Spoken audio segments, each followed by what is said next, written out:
return on investment. That's the result we want to achieve. We achieve that by modifying our business process to fix the industry problem and be able to tailor it to unique client problems. But there's one more section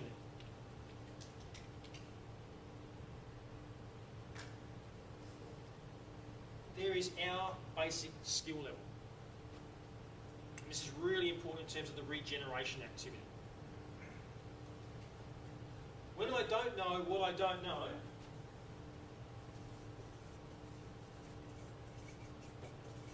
I reckon I'm unknowing. I'm not ignorant. I don't think you can say ignorance is a pretty loaded word. Not knowing what you don't know doesn't mean you're ignorant. It just means you're unknowing. Ignorance is a choice later on, I reckon. So, I don't know anything about running a leagues club here. There will be a whole lot of subtleties and difficulties and issues around that. And I don't need to know, I don't want to know. So I'm happy to stay unknown. But if something happened in your industry sector, chance you might become a little bit disturbed by it.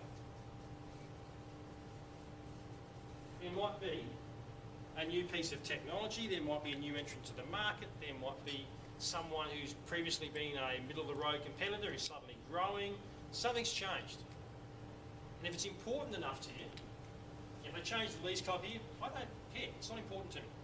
But when something changes and you're disturbed by it, in a positive or a negative sense, you then might go and do something about it.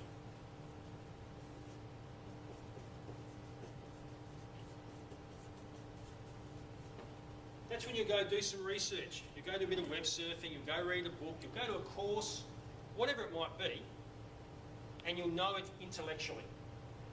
Anyone here play golf? One golfer. Gee, two? Oh, no, not you. I know you. Two golfers, right? Now, most golfers, my father's a golfer. Most golfers have got, how many books on golf do you reckon you've got, or videos have you watched? Here we go, shake of the head. I don't know how many, right? Okay, we'll stick with the golf metaphor a bit, right? Golfers, dog owners? Dogs as well. How many books on dogs you got? A couple? No? No, not dogs. Most of us, when we've got a hobby or a passion, we will have a lot of this stuff. We'll have a lot of intellectual knowledge about it. Right? Most of us who are in business, we've probably read a lot of business books at various times or gone to courses. That's all good. It's a good basis for you. It's a good foundation. However, what we have to do, once we've got the intellectual knowledge, is we've got to put it into practice.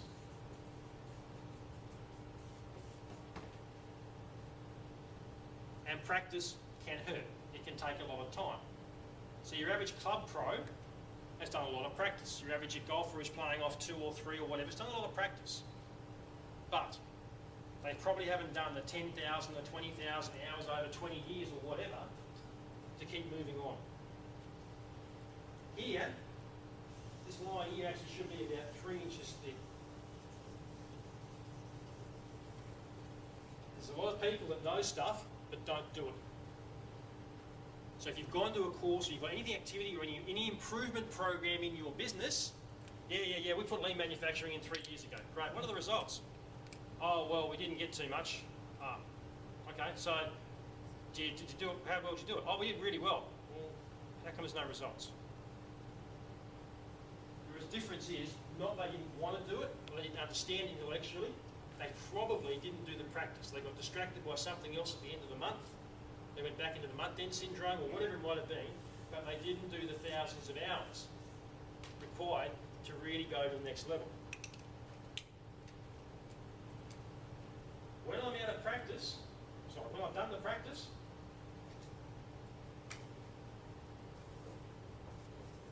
I'm capable. So I know how to do it in my current environment. If I keep going, so I'm a good golfer, if I play the same golf course all the time, I'm going to get some level of competency. But to go to the next level, the true professional,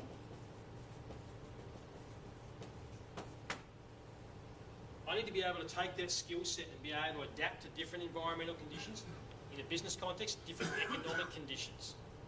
So GFC came along and we had really 15 years of continuous, really big growth. And a lot of people hadn't been through a downturn, didn't know how to adapt. It took a while to learn. They were probably capable, but when the wind changed, the wind came to the golf course from a different direction, or it was hail and I had to go and keep the ball low or whatever it was, they weren't professionals. A professional can take their skill set and adapt into all different locations and environments. Up beyond. Then there is mastery.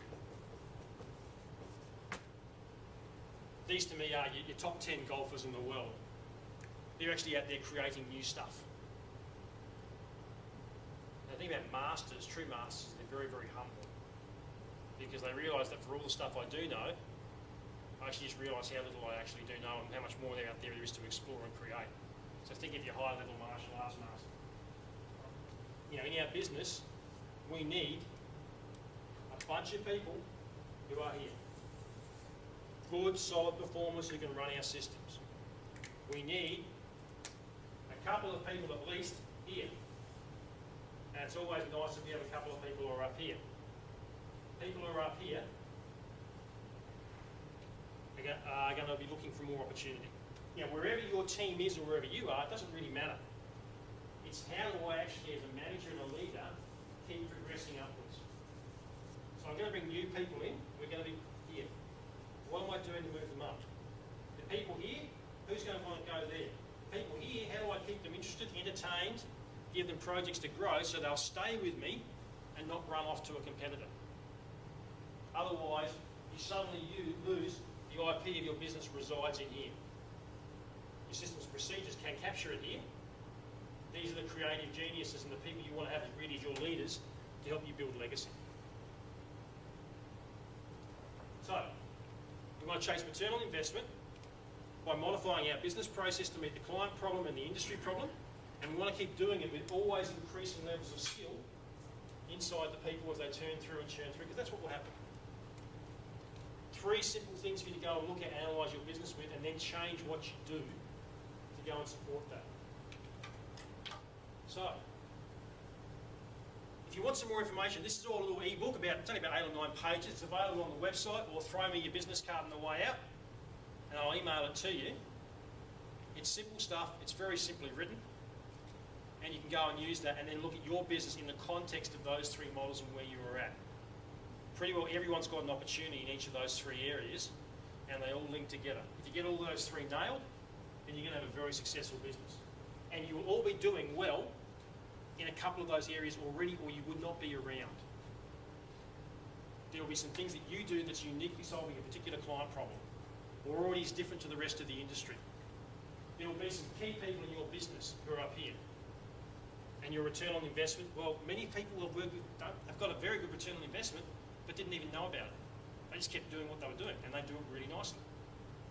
So there's a whole bunch of stuff you're doing right, or you would not be around. And catching up with a couple of people meeting before the event, some really good stories there of growth. So there's a bunch of things they must be doing right in this context. But go back, take this, get hold of me there, and get to the white paper on it, and go back and look at your business through some different eyes, and see what it triggers for you.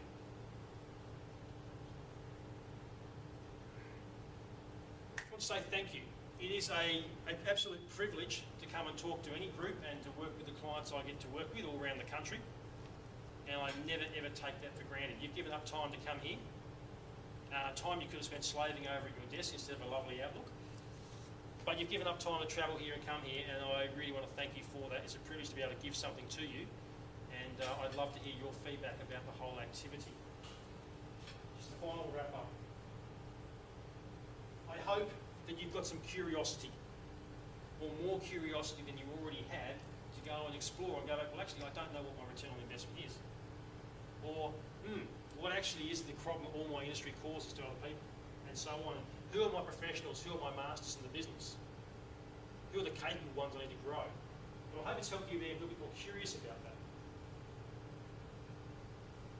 Most importantly, nothing's going to happen without that. Because up until now, it's a bit of an intellectual, theoretical, navel-gazing exercise. You've got to go put the rocket on your back, the roller skates on the helmet, and go out and do something with it. Or else you won't change any of those outcomes.